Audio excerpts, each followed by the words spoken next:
And welcome to Green and Gold Forever, Episode 3. I'm Eric Drews, broadcasting from Oshkosh, Wisconsin, and we'll be joined shortly here by Matt McLean out in La Crosse. Going to be a shorter version of Green and Gold Forever this time around. Obviously, there's not as many things to talk about here in the middle of the off-season, but there's certainly some interesting things that have taken place since we last spoke with you. So we're going to touch on some of those things. Obviously, Junior Seau passing away, the Packers signing some undrafted free agents, the Vikings Stadium deal, and another What If segment, which was actually sent to us by someone on Twitter, talking about what if the 2002 Packers had clinched the number 1 seed. You can reach us and share your What If ideas. Many different ways you can do that. You can go to greenandgoldpodcast@gmail.com and send us an email. You can go to our Facebook page, Green and Gold Forever Podcast, or you can go to Twitter and YouTube. Both have the same account name, Green Gold Forever. That's Green Gold, the number 4, and the word ever. Those are some places where you can reach us. With that, we're going to go out to La Crosse and speak with Matt McLean. And Matt, actually, we have some breaking Packers news about Johnny Jolly. He's actually gotten released from prison on some kind of special parole.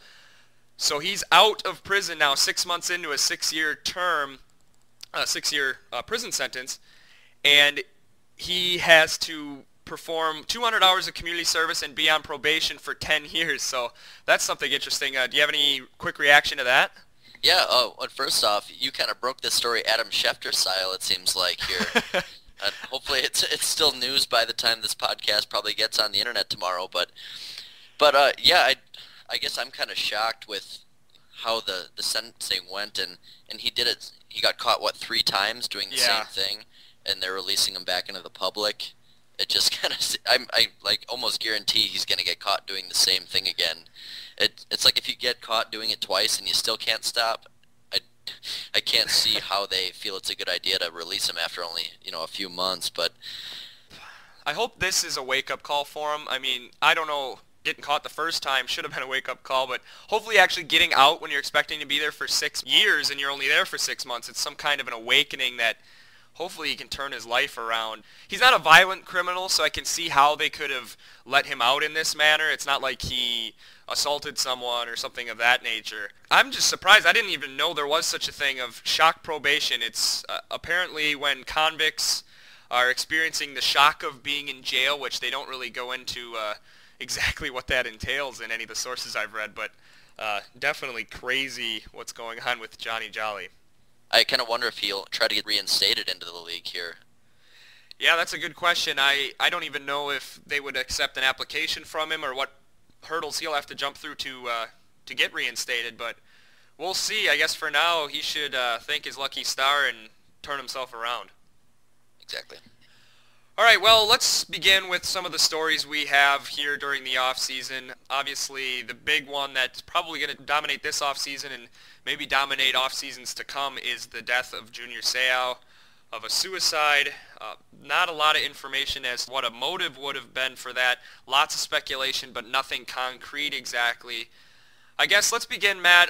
You and I have both been fans of football for a long, long time, and both of us were, you maybe more than me, were definitely big fans of Junior Seau, especially when we were younger kids.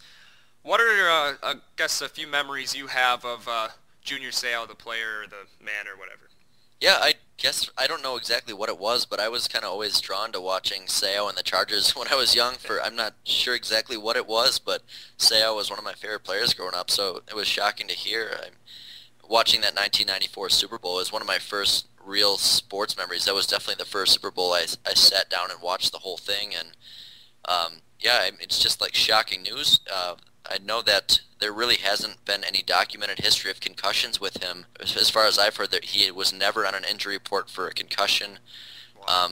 I guess just from what you see on the field and what you hear, from off the field stuff, it just didn't seem real or seem like something that really fit Seau. And I guess from all accounts from his buddies, some people were a little concerned more recently since he's left the league, but it was just more of a shock than anything, I guess, because this isn't kind of the guy that I would expect to hear that about. Yeah, I was totally thrown off guard by hearing this one. I guess I had heard about the car accident he'd had a couple years back dealing with the domestic dispute thing, but yeah, he just seemed like a guy who always had it together, and obviously I was a fan of his as well in San Diego, and I even, that was one of the main reasons I cheered for the Patriots in Super Bowl 42, was I really wanted him to get a Super Bowl ring. Of course, it didn't work out that way, but just a real sad situation, and especially mirroring the death of Dave Duerson and the way he took his own life is something that has sent a lot of red flags around, and I think we really can't say for sure if that's why he did it or not, but I remember reading an article citing Gary Plummer, the ex-linebacker that played with him in San Diego and then of course went on to San Francisco where he won a Super Bowl. He estimated that Junior Seau could have had as many as 1,500 concussions throughout the course of his career. He said he was at a seminar in the 90s, and they had mentioned in there that if you ever hit somebody to the point where you saw stars, that was a grade 1 concussion. He said he burst out laughing in that, Gary Plummer did, because he said if you're a linebacker, if you don't do that 5 times a game, you feel like you had a bad game. Wow. Well, Junior Seau was in the league for 20 years. Thinking of that is just, that's really scary. Honestly, I don't even know quite how to react to that. I hadn't heard that brought up, the seeing stars thing, because, as somebody who played just high school football, but I'd imagine probably at least 1,500 times, that would happen to you for that long of an NFL career, that long of a college career. I mean, that happened to me plenty of times playing high school football, and I was only a wide receiver and a safety, so I wasn't getting in that kind of contact nearly as much, but, that kind of stuff happens all the time, and something that small can lead to brain damage, then yeah, obviously, everybody who plays in the NFL is going to be at big risk down the road, and we've already seen some of the veterans, what's happened to them, but something's got to change here. They can't keep going on this kind of pace with Duerson and Seau and the lawsuits. I think there's probably over 2,000 people that are suing the NFL right now, somewhere around there. Yeah, I know the big one that actually former Packer Dorsey Levens is involved with, and actually an interesting story, and then we'll go back to the lawsuits real quick, but this is kind of something that, as far as the viability of the NFL going forward, obviously it's not going to be threatened any time within the next 15, 20 years, you wouldn't imagine, unless some kind of legislation tries to step in, but Jacob Bell, who was a tackle for the Rams and I guess signed with the Bengals this year, I read an article today that he is 31 years old and he retired actually a couple days ago, and he cited that there were many different factors, but the Junior Seau death really put a cherry on top, was the actual word that he said, to force him to retire. He decided that it's not worth the risk for him anymore.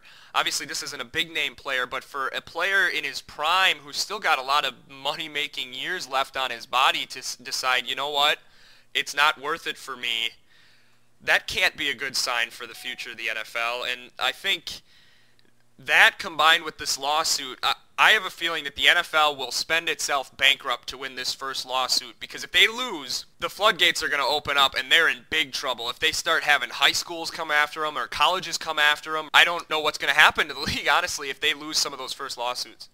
Yeah, and on top of that, you mentioned Bell retiring at only 31.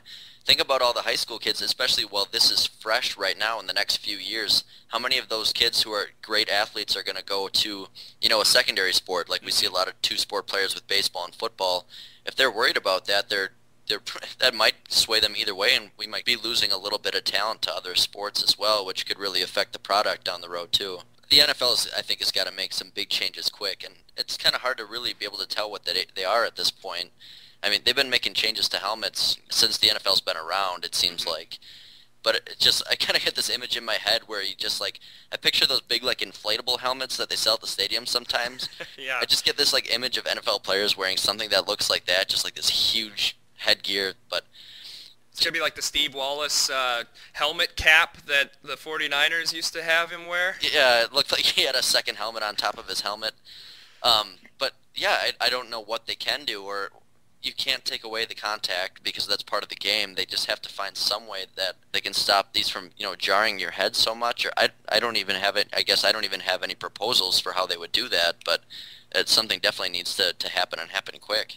Yeah, I agree. They have some really, really tough decisions to make, because I don't understand how the game can't change, but these are getting down to the fundamental risks that are involved in football. And if you start messing with those too much, you change the game. But I guess that's up for us fans to decide. maybe that's for the better. I think as frustrating as it is to watch, I could get used to those 42 to 38 games every day. Yeah, Every it's such a fine line where you don't mind seeing the high scoring games, but you don't want something that's going to end up looking like the Pro Bowl did last year. I'm not going to watch that if No, that's, but you know. that's why But the Arena Football League went out of business a few years back. exactly. So I mean, it's such a fine line between taking away some of these hits and injuries and making the game not what it is because it's so popular because of what it is now. So It's tough to know what's going to happen, but hopefully we can figure out a way that we can keep some semblance of the game we love. But I think more importantly, I'd like to say that we need these players to be healthy. But it's tough. We don't want to see all of it go away, but I don't know. I'm speechless, really, to think about what could possibly become of the NFL on all those different fronts.